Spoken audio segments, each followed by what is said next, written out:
नमस्कार। आज हम बात करेंगे प्राचीन भारत के अर्थव्यवस्था, कृषि, विज्ञान और व्यापार पर। जी लेकिन आज हम इस पूरे विषय को एक अलग ढंग से देखेंगे। बिल्कुल। आज हम इसे वस्तुनिष्ठ प्रश्नों मतलब मल्टीपल चॉइस क्वेश्चंस के प्रारूप में समझेंगे। हाँ, हर प्रश्न के 4 विकल्प होंगे और हम उन पर बात करके सही उत्तर तक पहुंचेंगे। इससे चीजें याद रखने में भी आसानी होती है। तो चलिए इस ज्ञान यात्रा की शुरुआत करते हैं। पहला सवाल। प्रश्न है, वैदिक काल में अर्थव्यवस्था का मुख्य आधार क्या था? विकल्प है ए कृषि, बी व्यापार, सी पशुपालन या डी उपर्युक्त सभी। ये एक अच्छा सवाल है। देखिए, वैदिक अर्थव्यवस्था किसी एक स्तंभ पर नहीं टिकी थी। मतलब कृषि तो थी ही, लेकिन पशुओं का महत्व, खासकर गायों का, बहुत ज्यादा था और शुरुआती व्यापार भी होता था। तो ये सभी चीजें जरूरी थी। जी हाँ, इसलिए सबसे सही जवाब होगा सही उत्तर है डी उपर्युक्त सभी। बिल्कुल। अगला सवाल समाज से जुड़ा है। वैदिक काल में ब्राह्मण कौन सा कार्य करता था? ए युद्ध करना, बी व्यापार करना, सी शिक्षा देना और पूजा पाठ या डी सेवा करना। ये वर्ण व्यवस्था से जुड़ा है। हर वर्ण के अपने तय काम थे। और ब्राह्मणों का काम ज्ञान और धर्म से जुड़ा था। एकदम सही। उनका मुख्य काम शिक्षा देना और धार्मिक अनुष्ठान करवाना था। तो सही उत्तर है सी शिक्षा देना और पूजा पाठ। अब कुछ रचनाओं पर आते हैं। रामायण महाकाव्य की रचना किसने की? वेद व्यास, महर्षि वाल्मीकि, तुलसीदास या कबीर? यहाँ अक्सर लोग कंफ्यूज होते हैं। वेद व्यास ने महाभारत की रचना की और तुलसीदास ने रामचरितमानस लिखी। जी। रामायण के मूल रचयिता महर्षि वाल्मीकि हैं। तो स्पष्ट है, सही उत्तर है बी महर्षि वाल्मीकि। अगला प्रश्न भी एक ग्रंथ पर है। मनुस्मृति के रचयिता कौन है? अगस्त्य मुनि, ऋषि मनु, गौतम या नारद? मनुस्मृति एक प्राचीन विधि ग्रंथ है, मतलब एक तरह की कानून की किताब। और इसका श्रेय पारंपरिक रूप से ऋषि मनु को दिया जाता है। बिल्कुल। तो जवाब सीधा है। सही उत्तर है बी ऋषि मनु। चलिए अब वापस खेती की ओर चलते हैं। एक बहुत ही प्रसिद्ध पुरातात्विक सवाल है। जुते हुए खेत का साक्ष्य कहाँ से मिला है? लोथल, मोहनजोदड़ो, कालीबंगा या रोपड़? ये सिंधु घाटी सभ्यता से जुड़ा है। लोथल एक बंदरगाह था। मोहनजोदड़ो अपनी शहरी योजना के लिए जाना जाता है। जी, लेकिन जुते हुए खेत का जो सबसे साफ सबूत मिला है वो राजस्थान के कालीबंगा से मिला है। अच्छा, ये उस दौर में कृषि के विकास का एक बड़ा प्रमाण है। सही उत्तर है सी कालीबंगा। एक तथ्यात्मक प्रश्न, ऋग्वेद में कृषि का उल्लेख कितनी बार हुआ है? विकल्प क्या है? ए 20, बी 24, सी 30 या डी 50? इसका सही जवाब है 24 बार। ये संख्या दिखाती है कि उस काल में कृषि का महत्व कितना बढ़ रहा था। सही उत्तर है बी 24। फसलों के भी अलग अलग नाम होते थे। मधुलिका एवं नंदीमुखी किस फसल के नाम है? चावल, जौ, गेहूं या मक्का? ये गेहूं के प्राचीन किस्मों के नाम हैं। उस समय अलग अलग वैरायटी के लिए खास नाम रखने का चलन था। दिलचस्प है। तो सही उत्तर है सी गेहूं। अब आते हैं विज्ञान और चिकित्सा पर। ये मेरा पसंदीदा हिस्सा है। चलिए देखते हैं। शल्य चिकित्सा यानी सर्जरी के जनक कौन माने जाते हैं? चरक, सुश्रुत, धन्वंतरी या पतंजलि? यहाँ चरक और सुश्रुत में अंतर समझना जरूरी है। चरक चिकित्सा मतलब मेडिसिन के जनक हैं और सुश्रुत को शल्य चिकित्सा यानी सर्जरी का जनक माना जाता है। अच्छा, तो ये अंतर है। जी, तो सही उत्तर है बी सुश्रुत। और अगला सवाल इसी से जुड़ा है। चिकित्सा के जनक किसे माना जाता है? अब ये आसान हो गया। हाँ, विकल्प है सुश्रुत, चरक, वाग्भट या अत्रेय। जैसा हमने अभी बात की, चिकित्सा का श्रेय चरक को जाता है, जिनकी चरक संहिता आयुर्वेद का आधार है। सही उत्तर है बी चरक। खेती में तकनीक की बात करते हैं। रहट, जो सिंचाई का एक यंत्र था, उसका प्रथम प्रयोग किस काल में हुआ? विकल्प मौर्यों के बाद के समय में, यानी मौर्योत्तर काल में शुरू हुआ। सही उत्तर है सी मौर्योत्तर काल। खेती से जुड़ा एक और सवाल, खेती की विधि और उपकरणों का वर्णन ऋग्वेद के किस मंडल में है? प्रथम, चतुर्थ, सप्तम या दशम? जी, यही विकल्प है। ऋग्वेद के अलग अलग मंडल अलग अलग विषयों पर हैं। कृषि से जुड़ी जो विस्तृत जानकारी है वो हमें दशम मंडल में मिलती है। सही उत्तर है डी दशम। अब कुछ सवाल मौर्यकाल और सिंधु घाटी सभ्यता पर। बिल्कुल। कौटिल्य का अर्थशास्त्र कितने अधिकरणों यानी भागों में विभाजित है? 10, 12, 15 या 18? अर्थशास्त्र सिर्फ अर्थव्यवस्था की किताब नहीं है। हाँ, ये शासन कला पर एक बहुत बड़ा ग्रंथ है। और ये 15 अधिकारणों या खंडों में बटा हुआ है। सही उत्तर है सी 15। सिंधु घाटी सभ्यता से एक और सवाल। विशाल अन्नागार और स्नानागार कहाँ से मिले हैं? हड़प्पा, मोहनजोदाड़ो, लोथल या कालीबंगा? ये दोनों विशाल संरचनाएं मोहनजोदड़ो की पहचान है। ग्रेट बाथ और ग्रेट ग्रैनरी। जी, ये उनके संगठित समाज और बेहतरीन शहरी योजना का सबूत है। सही उत्तर है बी मोहनजोदड़ो। सिंधु घाटी के लोग किस धातु से अनभिज्ञ थे, मतलब उन्हें किस धातु का पता नहीं था? सोना, चांदी, कांसा या लोहा? ये एक कांस्य युगीन सभ्यता थी। वो तांबे और टिन को मिलाकर कांसा बनाने में माहिर थे। सोना चांदी भी जानते थे। तो फिर लोहा? लोहा उनके लिए एक अनजान धातु थी। भारत में लोहे का इस्तेमाल बहुत बाद में शुरू हुआ। तो सही उत्तर है डी लोहा। इसी से जुड़ा अगला सवाल है, हड़प्पा सभ्यता की प्रमुख मिश्र धातु कौन सी थी? पीतल, कांसा, इस्पात या सोल्डर? अभी हमने इसकी बात की। हाँ, कांसा। ये उनकी तकनीकी प्रगति का प्रतीक था। सही उत्तर है बी कांसा। और उनका व्यापार कहाँ से होता था? सिंधु घाटी का प्रमुख बंदरगाह कौन सा था? कालीबंगा, मोहनजोदड़ो, लोथल या रोपड़? इसका जवाब है गुजरात में स्थित लोथल, जहां डॉकयार्ड मिला है। बिल्कुल। ये उस समय का एक बहुत बड़ा व्यापारिक केंद्र था। सही उत्तर है सी लोथल। अब कुछ सवाल भाषा, अर्थव्यवस्था और व्यापार पर। ठीक है। अष्टाध्यायी के लेखक कौन हैं? पाणिनि, पतंजलि, कात्यायन या वराह मिहिर? अष्टाध्यायी संस्कृत व्याकरण का सबसे महत्वपूर्ण ग्रंथ है। और इसकी रचना महान वैयाकरण पाणिनि ने की थी। ये तो आज भी भाषा विज्ञानियों को हैरान करता है। सही कहा। सही उत्तर है ए पाणिनि। एक व्यापक सवाल, प्राचीन भारत की अर्थव्यवस्था का मुख्य आधार क्या था? उद्योग, कृषि, सेवा या खनन? हालांकि बाकी चीजें भी थी, लेकिन ज्यादातर आबादी और राज्य की आय का मुख्य स्रोत कृषि ही था। तो कृषि ही नींव थी। जी, सही उत्तर है बी कृषि। जमीन पर लगने वाले टैक्स यानी भूमि कर को किस नाम से जाना जाता था? शुल्क, बलि, कर या नजराना? ये दिलचस्प है। बलि शब्द शुरू में एक स्वैच्छिक भेंट के लिए इस्तेमाल होता था। और बाद में ये एक अनिवार्य भूमि कर बन गया। सही उत्तर है बी बलि। वैदिक काल में कृषि भूमि को क्या कहा जाता था?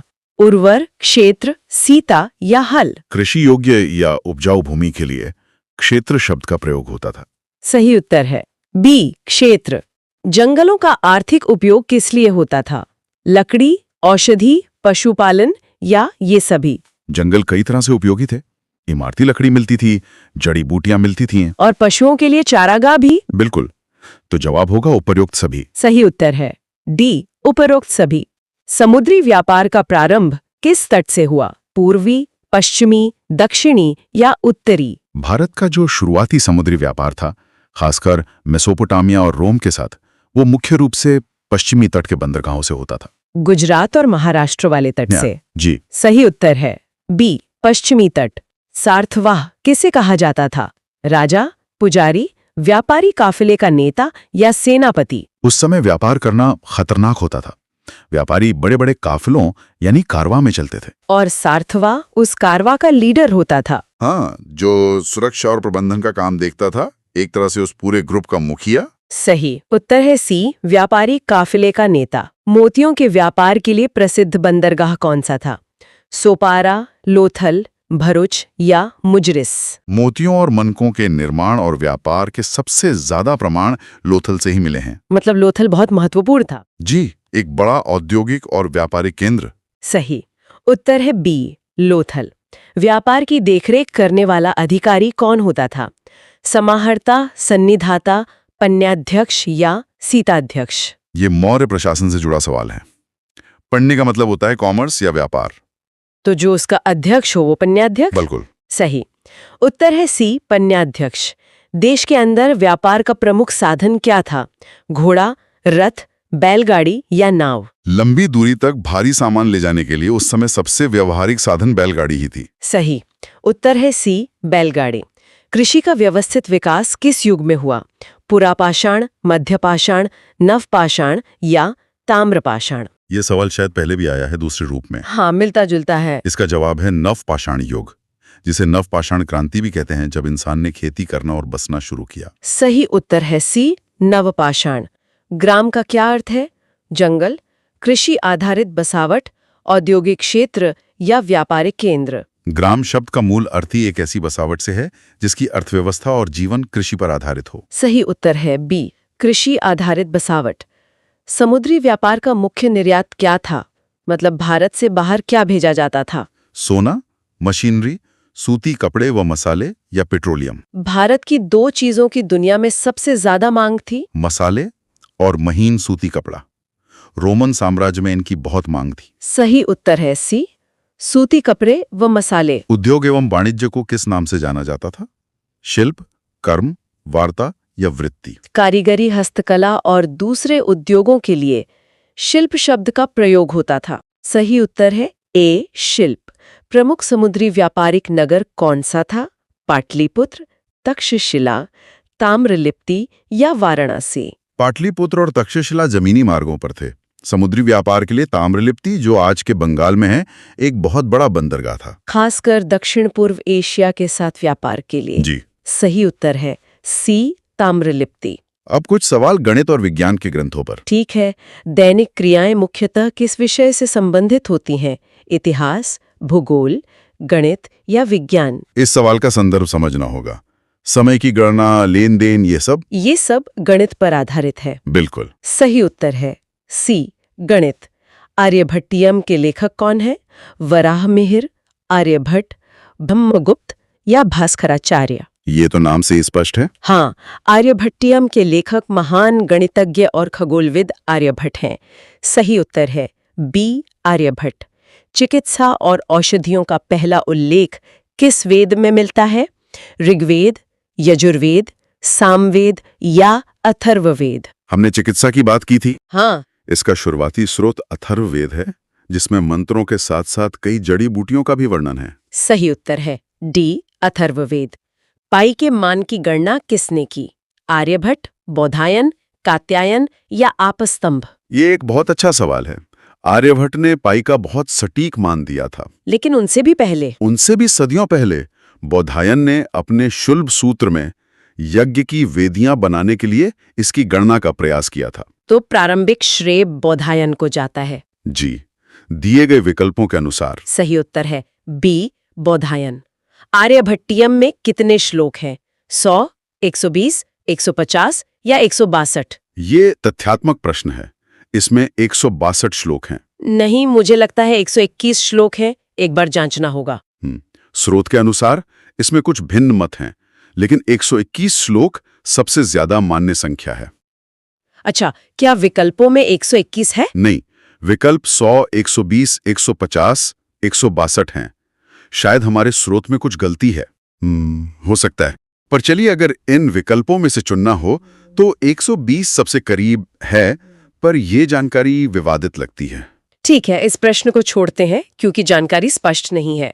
अगला प्रश्न लेते हैं। ठीक है। आर्यभट्टियम कितने खंडों में विभाजित है? 3, 4, 5 या 6? इसे पारंपरिक रूप से 4 पादों या खंडों में बांटा जाता है। हाँ, गीतिकापाद, गणितपाद, कालक्रियापाद और गोलपाद। बिल्कुल। तो जवाब हुआ 4। सही उत्तर है बी, 4। गणित चक्र चूड़ामणि की उपाधि किसे दी गई थी? वराहमिहिर, ब्रह्मगुप्त, आर्यभट्ट या महावीराचार्य? ये उपाधि आर्यभट्ट को उनके असाधारण गणितीय ज्ञान के सम्मान में दी गई थी। सही कहा। सही उत्तर है सी, आर्यभट्ट। तहकीक हिंद के लेखक कौन है? इब्न बतूता, अल बरूनी, अमीर खुसरो या फिरदौसी? तहकीक हिंद का मतलब है भारत की खोज, और इसे लिखा था मध्यकालीन विद्वान अल बरूनी ने, जो भारत आया था। जी, उसने यहाँ के समाज और विज्ञान का बहुत अच्छा वर्णन किया है। सही उत्तर है बी, अल बरूनी। सिद्धांत शिरोमणि की रचना किसने की? आर्यभट्ट, महावीराचार्य, भास्कराचार्य या वराहमिहिर? ये 12वीं सदी के महान गणितज्ञ भास्कराचार्य यानी भास्कर द्वितीय का ग्रंथ है। लीलावती और बीजगणित इसी के भाग हैं। बिल्कुल। सही उत्तर है सी, भास्कराचार्य। गणित सार संग्रह के लेखक कौन है? श्रीधराचार्य, महावीराचार्य, ब्रह्मगुप्त या आर्यभट्ट द्वितीय? ये ग्रंथ महावीराचार्य का है, जो एक और महत्वपूर्ण गणितज्ञ थे। सही उत्तर है बी, महावीराचार्य। अब आखिरी के 2 सवाल थोड़े अलग हैं। ये आधुनिक लेखकों पर हैं। अच्छा। न्यू साइंस ऑफ हीलिंग के लेखक कौन है? लुई कोने, एडोल्फ जस्ट, हिपोक्रेट्स या अरस्तु? ये प्राकृतिक चिकित्सा से जुड़ा सवाल लगता है। जी, इसके लेखक लुई कोने हैं। सही उत्तर है ए, लुई कोने। और आखिरी सवाल, रिटर्न टू नेचर पुस्तक किसकी है? Mahatma Gandhi, Rousseau, Adolf just या लुई कोने? ये किताब एडोल्फ जस्ट की है, जो प्राकृतिक जीवन शैली के बड़े समर्थक थे। सही उत्तर है सी, एडोल्फ जस्ट। तो इन 43 प्रश्नों के माध्यम से हमने प्राचीन भारत की अर्थव्यवस्था, विज्ञान और समाज की एक झलक देखी। निश्चित रूप से हमने देखा कि कैसे कृषि ने एक मजबूत नींव रखी और उस पर व्यापार का एक बड़ा ढांचा खड़ा हुआ। और साथ ही गणित, चिकित्सा और खगोल विज्ञान में भी उस युग में असाधारण प्रगति हुई थी। हमारी चर्चा प्राचीन भारतीय ग्रंथों से शुरू हुई और प्राकृतिक चिकित्सा पर आधुनिक यूरोपीय लेखकों पर खत्म हुई। हाँ, ये एक दिलचस्प यात्रा रही। तो आज की चर्चा ने मुझे सोचने पर मजबूर कर दिया है। श्रोताओं के लिए भी एक सवाल छोड़कर जाते हैं। क्या प्राचीन भारतीय ज्ञान प्रणालियों जैसे आयुर्वेद और प्रकृति की ओर लौटो जैसे आधुनिक दर्शन के बीच कोई वैचारिक संबंध हो सकता है? ये सोचना आकर्षक है कि स्वास्थ्य और प्रकृति से जुड़ाव का विचार समय और संस्कृतियों के पार कैसे एक दूसरे को प्रभावित करता है।